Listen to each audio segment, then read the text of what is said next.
Saint-Léonard, c'est un peu un quartier qu'on connaît peu, mais ce que je peux vous dire, c'est que depuis une dizaine d'années, le quartier vit une profonde mutation. Et pour des raisons historiques, il y a aussi très peu d'organismes qui y travaillent. Donc, les enjeux sont de taille. Euh, Petit retour en arrière, en 2015, un plan de quartier a été monté et un des 4 enjeux était la scolarisation. Donc, la scolarisation est sortie très fort et l'objectif du quartier, des citoyens, des organismes, c'était vraiment d'avoir des parents qui ont une meilleure connaissance du système scolaire québécois, d'avoir des parents qui sont outillés pour accompagner leurs enfants, d'avoir des parents aussi qui s'impliquent dans la démocratie scolaire. Et l'autre aspect, toujours en lien avec la scolarisation, c'était des jeunes, des élèves qui réussissent leur transition scolaire et qui, à terme, réussissent leur parcours scolaire. Donc, c'est un des 4 enjeux du quartier. Le projet EFC, qu'est-ce que c'est? C'est en fait une coordination, c'est 6 agents, c'est 3 bailleurs de fonds, dont le PIC, et ça c'est important de le souligner, a servi de levier dès janvier 2018. Euh, c'est aussi 8 écoles primaires et au total, on parle de 300 familles accompagnées. Donc, c'est majeur. Le projet a aussi fait des petits, c'est important de le souligner, dans la mesure où il y a 2 autres bailleurs de fonds, soit en fait des partenaires, la CSPI et Réseau Réussite Montréal, qui ont vu ce qui se développait à Saint-Léonard et qui se sont dit, est-ce qu'il y aurait moyen de transférer ça, qu'il y ait en fait un transfert d'expertise pour le reste de leur territoire. Donc, il y a vraiment eu un focus sur Saint-Léonard et ça a débouché sur 8 autres agents sur le territoire du CSSPI. Je pense, excusez-moi, il faut s'habituer au changement. Et une coordination régionale aussi qui veille au transfert d'expertise. Donc, c'était vraiment un gain. Et je crois que la force du projet à Saint-Léonard, ce qu'on dit souvent, c'est que c'est un projet, 2 organisations. Donc, en fait, le projet est porté par 2 organisations dans le quartier. La première étant l'AIEM, l'accueil aux immigrants de l'Est de Montréal, et les YMCA du Québec.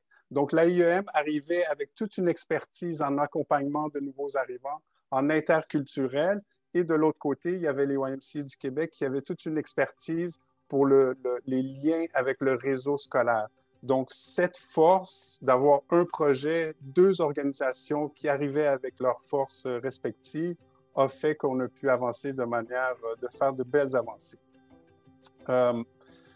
Tout ce partenaire, bien évidemment, se regroupe pour viser, évidemment, la réussite pour tous. Et je pense que je vais laisser Leïla prendre la suite.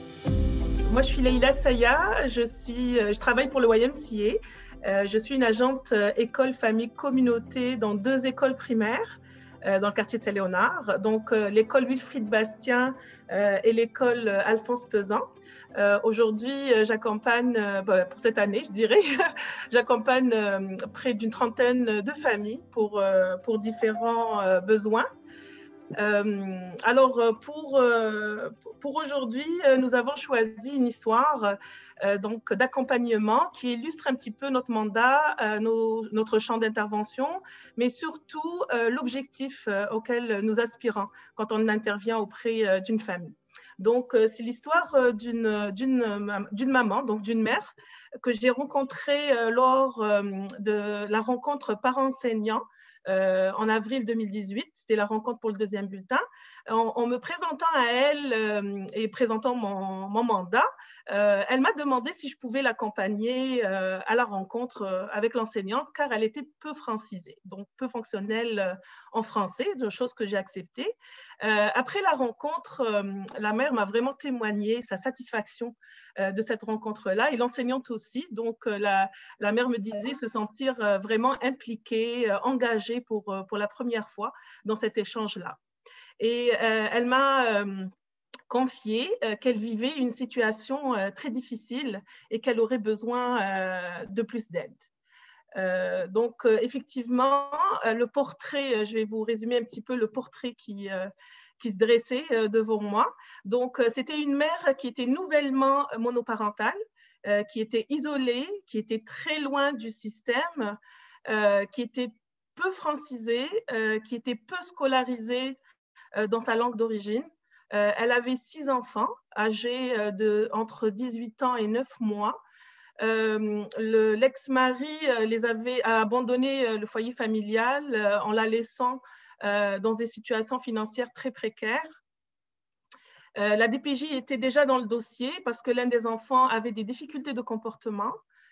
Il était dans une école spécialisée. L'aîné avait des problèmes au niveau de la fréquentation et même de la consommation. L'un des enfants qui allait à l'école où j'étais attitrée avait des troubles d'apprentissage, donc il cumulait un grand retard scolaire qui nécessitait une démarche d'un suivi médical qui n'a pas été entamé. Et de plus, compte tenu de la dynamique familiale précédente, la mère avait beaucoup de difficultés à poser son autorité auprès de ses enfants, surtout auprès des grands. Donc, malgré ce portrait qui semble vraiment alarmant, cette dame avait vraiment une force de résilience extraordinaire. Elle avait une volonté d'apprendre, elle voulait se prendre en main et si je reprends ces mots, elle voulait faire le nécessaire pour que ses enfants s'en sortent ou ses enfants réussissent dans leur vie. Éventuellement, comme vous le constatez, les besoins sont vraiment multidisciplinaires et très lourds. Donc, le porter toute seule était impossible. Alors, il fallait aller chercher des alliés.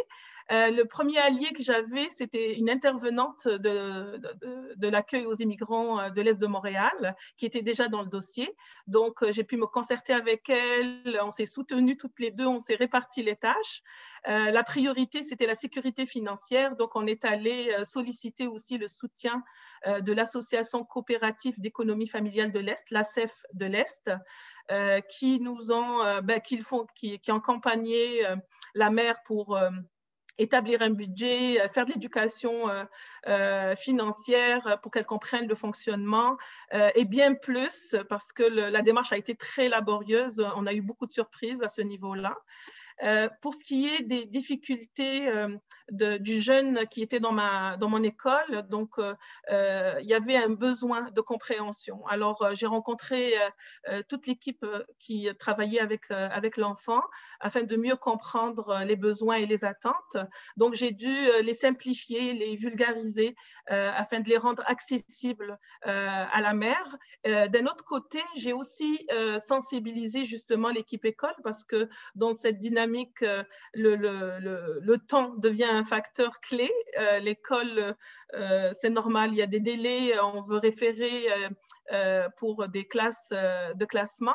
Donc, les sensibiliser à la réalité de la mère était nécessaire. D'ailleurs, je les remercie, ils ont été très indulgents et très collaborateurs et ça a facilité grandement la collaboration famille-école.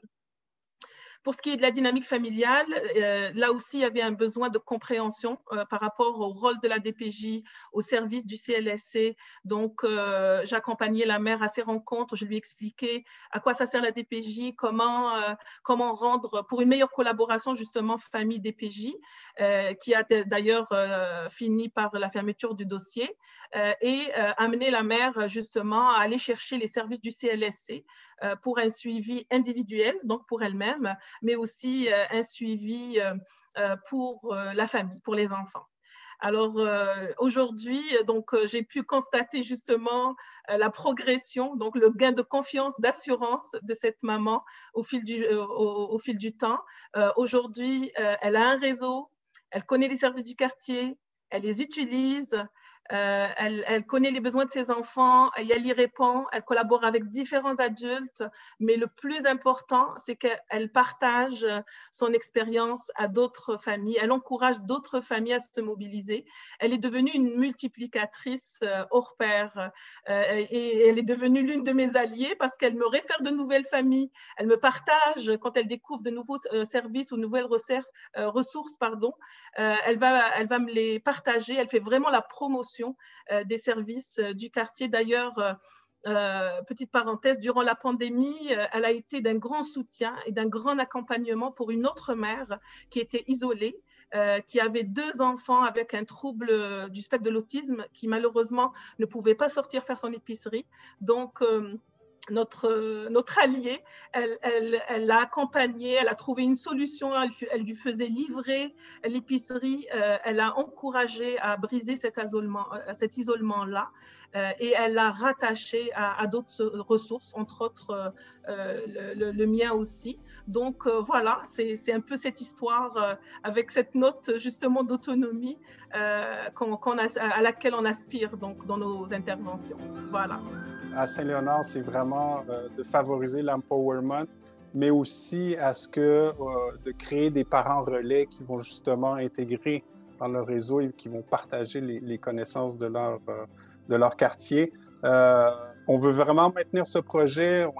On aspire à des changements systémiques. Pour nous, c'est un engagement. On veut aussi continuer à innover. On a récemment eu la confirmation qu'on pouvait aller de l'avant avec un projet d'école famille communauté, mais au secondaire. Le secondaire est souvent le réseau le moins bien desservi. À Saint-Léonard, il y a une grosse école secondaire, la plus grosse à Montréal, avec 3000 élèves. Il y a des besoins qui sont énormes. Donc ça aussi, c'est une innovation dans la mesure où il n'y a pas d'agent école famille communauté au secondaire. Bien évidemment, sur le global, on veut pérenniser aussi, s'assurer de la poursuite de ce projet pour pouvoir justement, comme Leila l'a si bien illustré, continuer à accompagner des familles du quartier. Voilà, merci.